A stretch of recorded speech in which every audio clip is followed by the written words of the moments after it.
Catherine Mangy-Ward. I'm the managing editor of Reason Magazine, and I am here as your humble moderator for this discussion of immigration. We have with us two esteemed scholars on the subject. Shikha Dalmia, who is a senior policy analyst at the Reason Foundation and a columnist for, I don't even know how many publications these days. Ours most especially. She is going to tell us how Republicans are ruining their party by becoming the stooges of big labor. We also have Grover Norquist, who is the founder and president of Americans for Tax Reform. Ariana Huffington has called him the dark wizard of the right's anti-tax cult. And he is going to earn a round of applause for that one and tell us about the perils of the GOP's anti-immigrant rhetoric. We'll have about 15 minutes from each, I think, and then Q&A from the audience. Enjoy.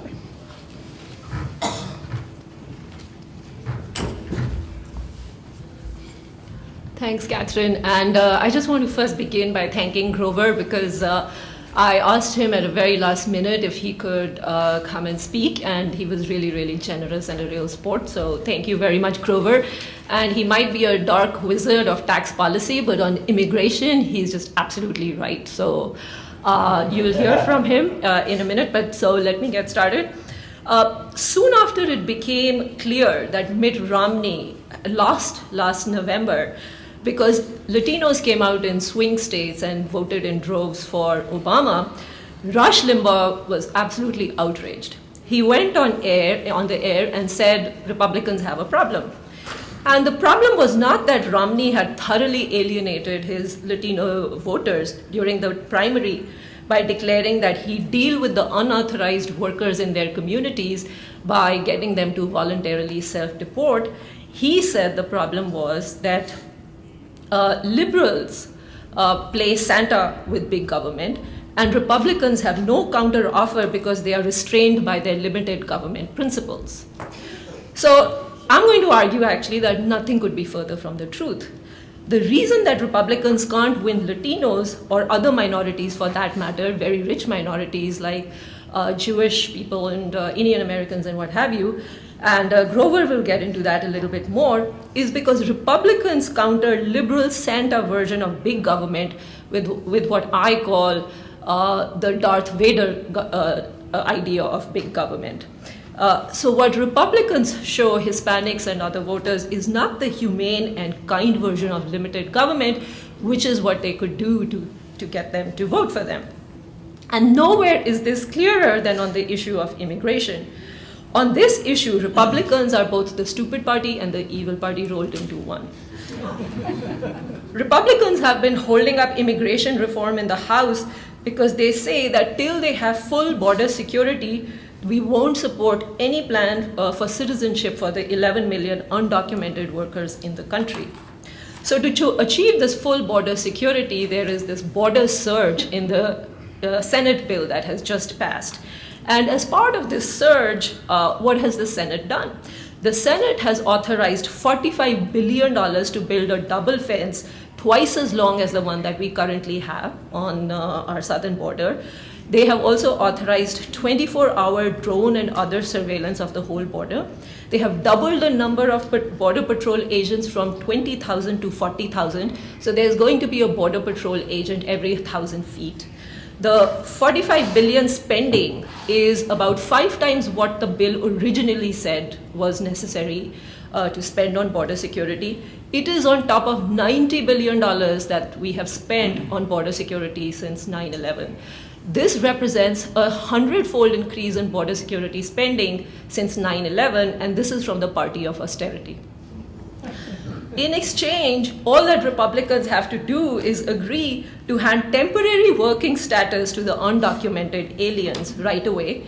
And then after 10 years, if all these border security provisions that will turn us into Fortress America are met, then these aliens will be able to apply for green cards. And then 5 years after that, they'll be able to apply for their citizenship. That's 15 years, starting maybe next year.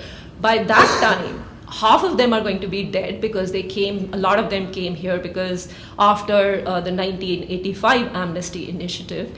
And, it's also 5 years more than what Rush Limbaugh himself said would be acceptable to him. He had said that he wants to deny the Democratic Party voters. And he said if we give them some kind of a green card, but don't let them vote for 10 years, it would be okay with him. Now it's 15 years, and it's still not okay with Republicans. So Republicans, are restrictionists. But what exactly is restrictionism? Now, given that about 99% of the Mexicans who come to this country come here to work, restrictionism is basically the idea of closed shop applied to immigration policy. Unions fight right to work laws because they don't want union workers undercutting all the sweet deals they have extracted from their employers. Likewise, restrictionism or border control is simply a means of protecting domestic workers from foreign competition. Hence, it is hardly a coincidence that until 15 years ago, restrictionism was a central plank of unions, not Republicans actually. And none other than Vernon Briggs, a pro-union Cornell University professor, gleefully boasted in a recent article, at every juncture and with no exception, prior to the 1980s, the union movement either directly instigated or strongly supported every legislative initiative enacted by Congress to restrict immigration and to enforce its provisions. The Knights of Labor, which morphed into the American Federation of Labor later on, was wholly and solely responsible for passing America's first serious anti-immigration measure, the 1882 Chinese Exclusion Act. Before that, America had virtually open borders. Later, Samuel Gompers, ironically a Jewish immigrant himself, who headed the AFL for about 38 years, starting in 1886, lobbied to have Japanese included in this Exclusion Act. He backed off when Japan agreed to voluntarily restrict its own people. Now, this is exactly something that you might all know, is that this is the tactic that the big three, the automakers, used 100 years later when they bullied the Japanese government into voluntarily imposing quotas on their car makers to avoid even worse trade restrictions. In fact, so our immigration laws today look like what our trade policy would have looked like if big business had written our trade policy. But Republicans, of all people, should understand that in a free economy, the market should regulate immigration flows, not federal bureaucrats or social engineers. Employer needs should determine which foreign workers come to the country and in what numbers. The federal government's role should be limited to conducting security and health checks on foreign workers. Other than that, employers should be able to hire whomever they want, whenever they want, whether it is a Florida farmer who wants a Apple picker from Mexico or Apple Computer, which wants computer geeks from China. But that is not how our immigration system currently works. For starters, it builds this completely economically meaningless distinction between skilled and unskilled workers. This, distinction makes sense to bureaucrats, but it makes no sense to businesses. For businesses, the two kinds of workers are those who help them make profits and those who don't. And the greater profits means that a business can expand and grow, new businesses can form, the price of goods and services goes down, and real wages go up. In short, cheap labor grows the economic pie. And if the pie grows, then there are more jobs for everyone. I don't have to explain to this crowd that in a free market, jobs are not a zero-sum game. But although foreign workers don't threaten American jobs, they have historically threatened union jobs. Hence, from union standpoint, the two kinds of workers are those who threaten its chokehold and those who don't. And unskilled foreign labor has traditionally been a big threat to union strongholds. Hence, unions have subdivided our immigration laws into skilled and unskilled categories. And the skilled workers get hostile treatment, and the unskilled workers get the equivalent of waterboarding.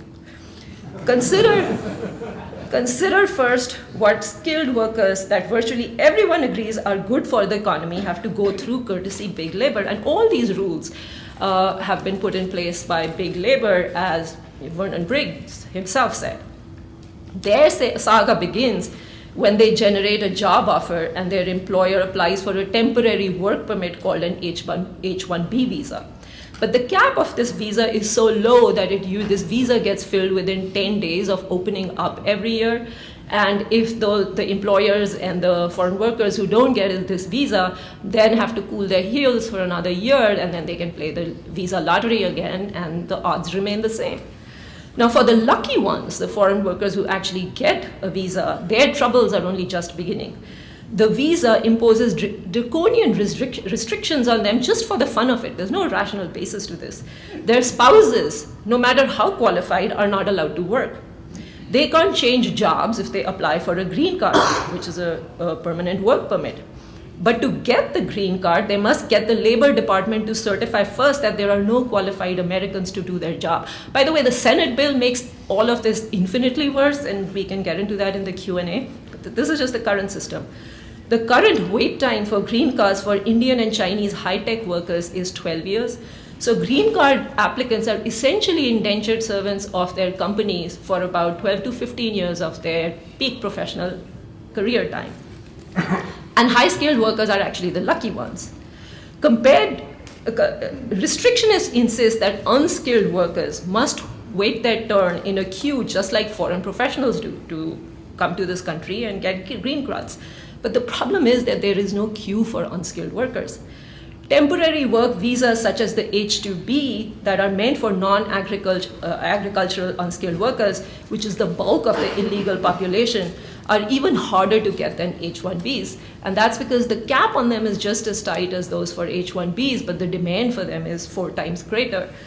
But that's actually not their main problem. Their main problem is that these applicants, these poor Mexican workers who need these H-2B visas, they have to show that they have property and even jobs to return to back home once their job over here is over. But if they had property and jobs, why would they want to come over here? So it's a catch-22 for them. The real kicker is that, H-1B visa professionals, they can apply for a green card while being on an H-1B. But if these H-2B workers, if their visa official even sniffs that they have some intention of staying in the country, they are permanently disbarred from again applying for their visa. That's the system that they work under. This is not how it used to work in America. Until about 1965, America had a guest worker program called the Barcero program with Mexico. It was a special program with Mexico that allowed Mexicans to very easily get a temporary work permit to work in the United States. So Mexicans could come and go with the availability of jobs. But big labor killed this program because they didn't like the competition, and they replaced it with the unworkable H-2B program. And so Mexicans who can no longer come and go with the jobs have now, they were a cyclical, law-abiding, temporary workers who came and went with the jobs. Now they have become a permanent underclass of illegal immigrants. And this is completely a feature of our immigration laws. So now Republicans have a choice. They can fix the laws, or they can double down on this broken and bogus rule of law and try and enforce it more. And since this is the stupid party, what are they doing? They are doubling down. But the problem here is that, F.A. Hayek in his Road to Serfdom said that when the government interferes with the peaceful, voluntary economic activity of individuals in order to achieve some collectivist end, it threatens even more of our freedoms. He said that it doesn't matter whether these ends are socialistic ones, such as income equality through redistribution, or conservative ones, such as cultural preservation by restricting immigration. If these restrictions leave individuals substantially worse off, they will find ways to get around these restrictions, and that will unleash all kinds of unintended consequences. But the government's failure to achieve its ends will not be perceived as evidence that there is something wrong with these ends, that they are maybe out of sync with the normal aspirations of normal people. Rather, the failure will be blamed on an insufficient use of force in achieving them. Thus, an initial round of coercion will inevitably spawn subsequent rounds even more draconian. Now, this is the logic that is playing on in the war on drugs, and this is also the logic that is playing out in the war on immigrants. So in the face of widespread non-compliance with America's immigration laws, what have Republicans done? Reform these laws? No. I've already mentioned they are building a Berlin Wall on the Rio Grande, but what they also want is more interior enforcement. This means that they want to go after both illegals and the employers who hire them. This idea of employer sanctions was first proposed by the American Federation of Labor in 1986. Now, going after employers involves, workplace raids, that was Bush's solution, and audit raids, which are Obama's solution.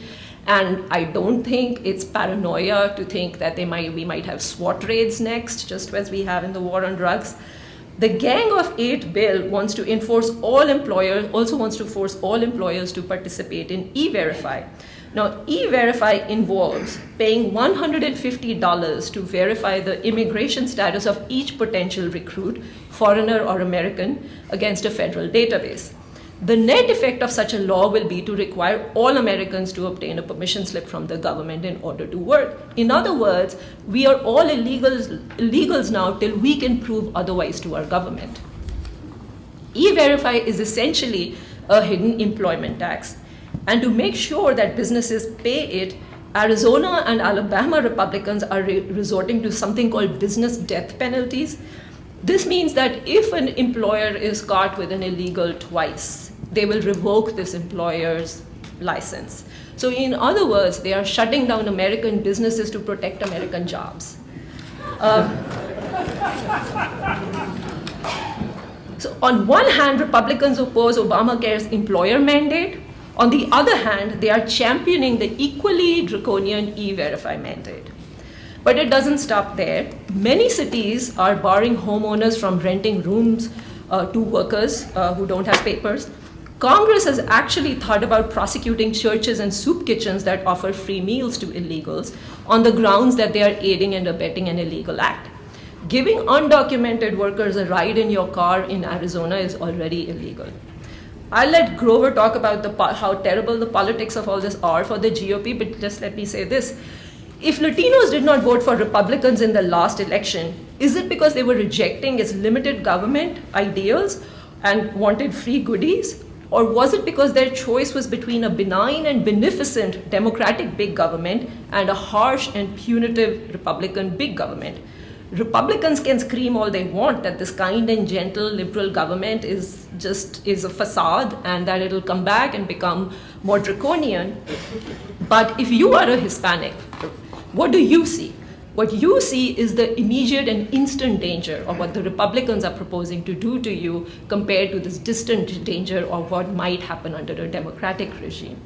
So what should the Republicans do? Republicans will win when they position themselves not as agents of government, but as agents of individual choice and empowerment. Concretely, this means support school choice, religious freedom and toleration, eliminate the regulatory leviathan that crushes immigrant entrepreneurs, and cut taxes on small businesses. That ought to be the Republican alternative to the free goodies that Democrats want to offer. Incidentally, that has worked out really well for conservatives in Canada, and if you want, I can get into it more in the question and answer session. But Canada's conservatives have completely switched the immigrant vote, and it's to the point that the Liberals now complain that the conservatives in Canada want more open policies because they want more voters. So in short, Republicans have to become the Jedis of liberty, not the Darth-Vader of big government.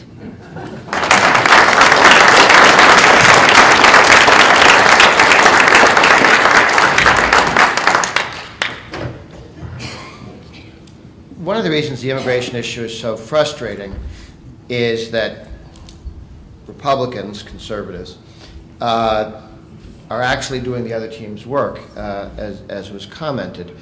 The restrictionist Cesar Chavez started his job as the first Minuteman on the border with a baseball bat trying to keep Mexicans from coming over and competing with the unionized United Farm Workers, and somehow the Republicans decided they'd take that job over.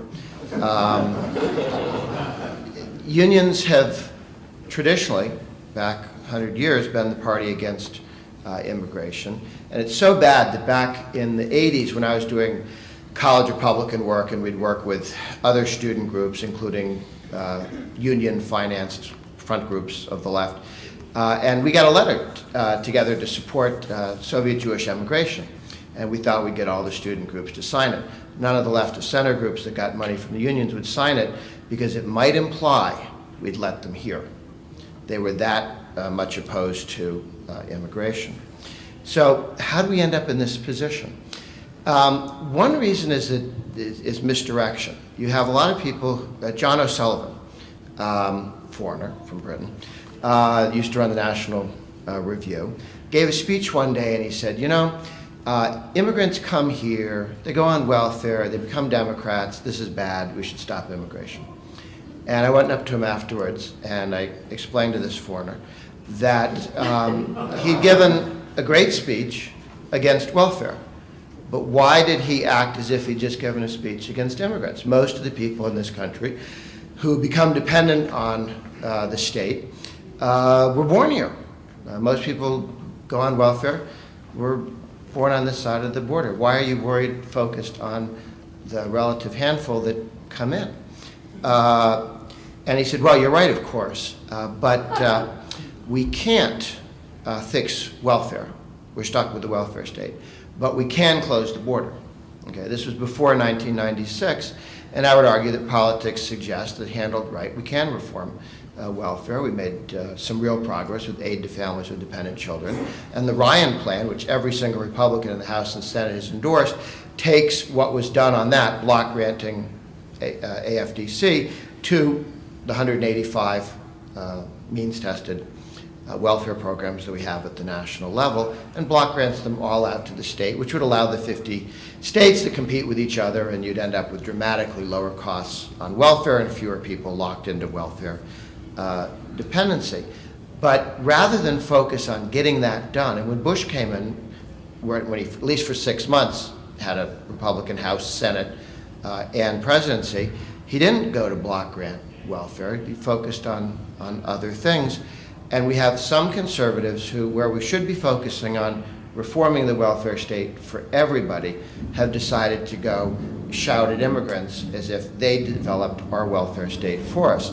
You have the same thing with entitlements. The Heritage Foundation, which for 30 years had a very strong Reagan Republican, pro-immigrant policy, Jack Kemp, Julian Simon, all that good stuff, until they decided to shift in 2007. But the Heritage Foundation did a study, or claimed, I'm sorry, they didn't do a study, they made the following assertion. Immigrants are bad because an immigrant who comes in will receive 3 times as much in benefits from Medicare as they pay in taxes.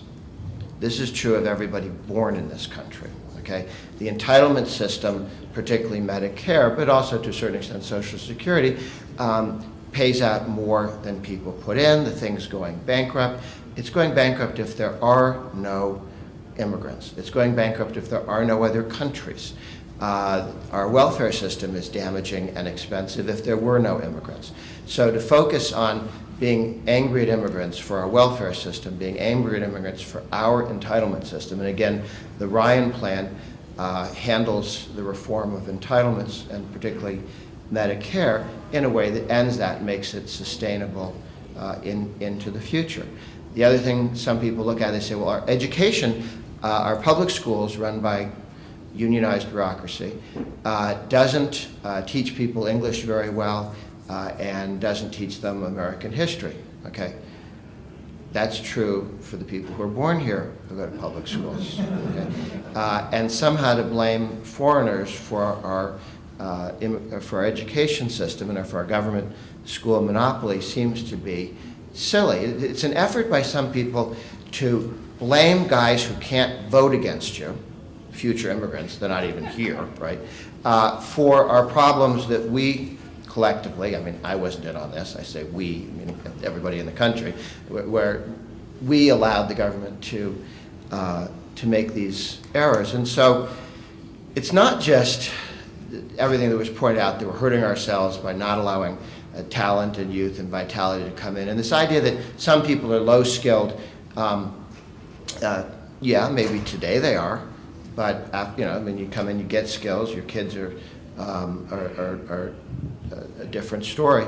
So this whole idea that we're keeping people out of the country, not allowing the market to decide who and how we hire people. We moved away from the whole idea of a guest worker program more recently and allowing people to come in. And we do so with these bizarre arguments of the left. More people will lead to environmental problems. More people will lead to entitlement systems going bankrupt. More people will reduce wages because, as Malthus explained to us, there's a fixed amount of stuff, and every time we have more people, we'll just have a smaller fraction of this fixed amount of stuff. The argument these guys make are arguments against having babies. Every bit as they are arguments against having immigrants. And it shouldn't surprise us, since the guys who actually wrote a lot of the anti-immigrant stuff are out of the camp as unhappy with babies as they are with immigrants. The other argument we get from some guys on the right is enforce the law. We're a nation of laws. We enforce the law. Okay, those of us who are paying attention in the 1970s when we had a 55-mile-an-hour speed limit, I don't remember, of course it's before the Fairness Act, so we didn't have radio talk show hosts with political opinions at the time, but I don't remember people standing up and saying, you know what, there's all this illegal driving going on. And the first thing we have to do is enforce the law and arrest and fine all illegal driving. And then, after we've certified that every illegal driver has been arrested and fined or imprisoned, we could then have a conversation about whether 55-mile speed limit is stupid. Okay? These are highways built for 75 miles an hour, and we have a law. The Hells Angels had that great billboard in California. It's not a good idea, it's just the law. Okay. We had this 55-mile speed limit for highways designed and cars designed for 75, 80 miles an hour. And the obvious answer, and what we eventually began to do after 20 years of walking around, was we raised the speed limit and then and then enforce the speed limits. Montana has reasonable speed limits. I think it's about 90. We were doing fine with no speed limits, and the state has insisted on having some sort of speed limit somewhere. But why enforce the law makes sense if you have reasonable laws. If you have unreasonable laws, and our immigration policy is set at 55 miles an hour, and we have an economy that can take 75 and 80 miles an hour. The politics of this has shifted a little bit back in the right direction. In 2000, 1999, 2000, I was at a meeting, about 10 of us, meeting with the head of the Republican Party, Jim Nicholson. And it was the major trade association heads, Chamber, NAM, NFIB, retailers, truckers, and me as Mr. Tax Guy. So we're sitting around the table, and they says, well, what's important? You people can talk for an hour about what everybody's interested in, so the Republican Party will know. And they went around the table alternating between cut the capital gains tax and take all the trial lawyers and put them in a plastic bag and drop them in the river. And so we did that, and then the chairman said, thank you very much. It's been very helpful. He got up to leave. He's halfway out the door, and the guy from the Chamber of Commerce says, like in the second last scene in the Columbo movies, right? He goes, well, there's just one other thing. Well, what is it? And he said, well, I don't know how to bring it up. Well, what is it? Well, we never talk about it. What is it? He said, well, it's immigration. We're running out of workers. And it's 99, 2000. And everybody then around the table, all the business representatives said, actually, that dwarfs what I was talking about. That's a much bigger issue. And they went around the table, and there were 80,000 too few truck drivers and 200,000 too few guys in retailers, on and on about the problems they had with the shortage of workers that was only going to get worse. Luckily, we had a recession to solve the problem for a while. But here you had the business community. The biggest thing on their mind was immigration reform, and when talking to elected to a Republican Party, didn't bring it up. They weren't organized. Organized labor has been organized for some time on the other side. The business community didn't even know how to bring it up. Thought it was like burping in public or something. They thought it was rude to, bring it up.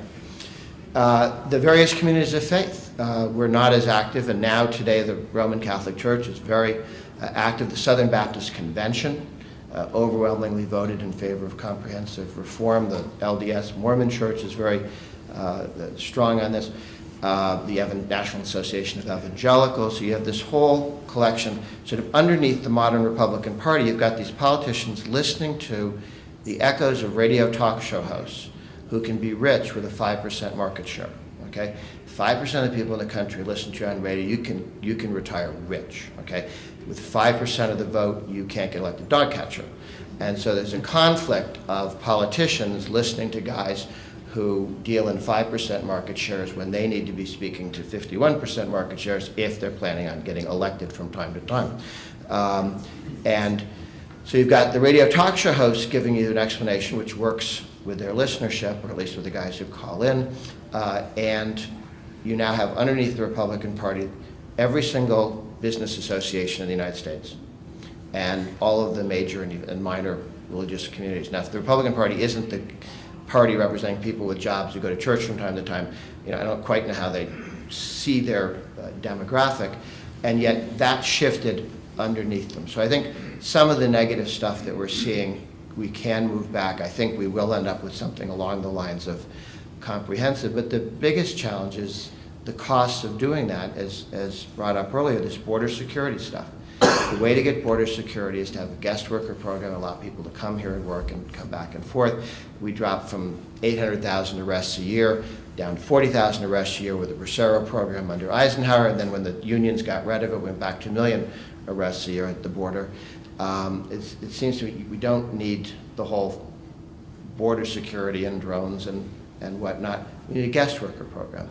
And yet the R's are all talking about the idea of physical walls and guys with bayonets and moats and alligators, as if that was actually the solution of a challenge. And then worse is this whole E-Verify idea that we set up a Stasi here, that would be helpful.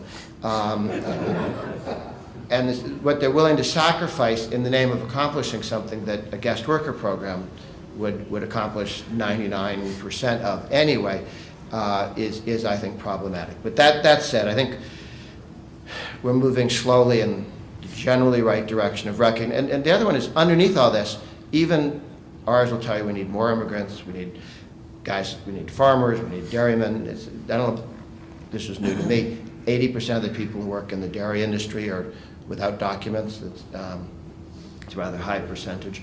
And they're, as we know, because they passed the evil milk subsidy laws, they're a powerful lobby in Washington, D.C. So we're hoping that the dairy people will at least help on this project. And moving forward, there's a straw man that some people set up to say, oh, people like me or Karl Rove are supposed to be arguing that if you pass immigration reform, then all the Hispanics will vote for it. That's not what either Karl or I have said. There are two parts to this. One, it's not the Hispanic vote. It's all the immigrant communities. And that includes not only the guys who are Asian Americans, Japanese Americans, Chinese Americans, everybody, Indian Americans, people of all those communities have people in those communities who are not here with papers, and they're worried about their friends, their relatives, their coworkers. It's not just Hispanics, it's not just guys from this continent, and it's not even people who have immigrant problems this decade. It's people whose grandparents and great-grandparents are telling them stories about what it was like when they were picked on. So you've got this whole community of people who see anti-immigrant rhetoric as directed at them, even though Tom Tancredo thinks he's only spitting at Hispanics, and he's missing the point of the number of people that he's going after. Second is, it's not that you do this and you win all the votes, it's that you can't even have a conversation about common ground until we deal with the issue of threatening to deport 11 million people. Can you imagine going to somebody and saying, and this is some of the advice we get from some conservatives, well, we go to Hispanics, again, missing the point, it's not just Hispanics that we're irritating here. You go to Hispanics and you say, I want to talk to you about, we agree on this pro-life issue, and we want lower taxes, and we're pro-family, and you're pro-family, and look, while you and I talk about all this stuff we agree on, Igor here is going to go upstairs, grab your aunt, drag her down the stairs, and throw her out of the country. But we won't allow that to interfere with the wonderful conversation we're having about all the stuff we agree on. And somehow they really think you can have this conversation with that threat. If you remove the threat of mass deportation, then, which is one, good for the country, good for the economy. When we did amnesty in '86, the people who are amnestied, their income jumped 15% over the next year. Why? Because they could change jobs. They could interview for a new job and not worry about getting arrested. They could be mobile. They could get driver's licenses. They could have bank accounts, all sorts of things. They became more successful, and we could see that with 11 million people instead of a few million people. So that question of getting rid of this threat allows the Republicans to do what the Canadians have done. And I've talked to the Canadians. They have a very, very solid position. They're winning a majority of all the various minorities in Canada with a policy of being friendly, talking to them, and other not terribly difficult projects. But part of it is, at the beginning, getting into the conversation of being receptive to immigrants and to reforming immigration. So we're in a bad place now. I think we'll end up in a good place. It is to the interests of all people who love liberty and to the parties that try competently and sometimes incompetently to defend that liberty that we do that. Thanks.